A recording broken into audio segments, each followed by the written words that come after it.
Good day mga ka-Inspire and welcome to Inspire Career Talk. I'm your host, Maki Amba. So our guest for today is one of the cleaning office professional, si Ma'am Mitch.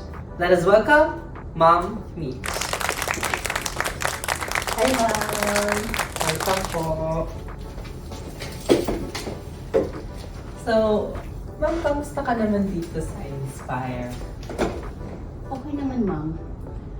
Kaya naman lahat ng gawain. At saka, wala namang mga pasaway. Ano yung kadalasan na ginagawa mo dito as as a office cleaning professional?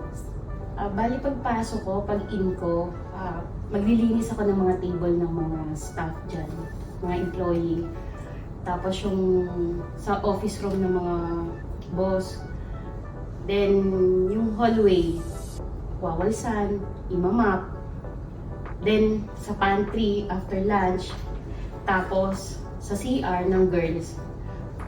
Usually, basta maging malinis at maayos yung office. So, sino yung inspirasyon mo sa pagkapasok araw-araw dito sa ating company?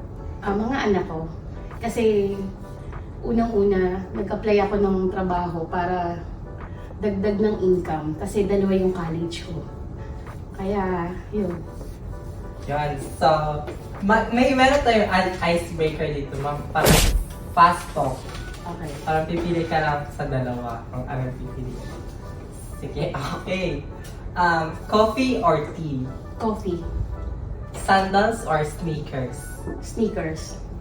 Beauty or brain? Brain. Pantry or CR? Pantry. International or local? International.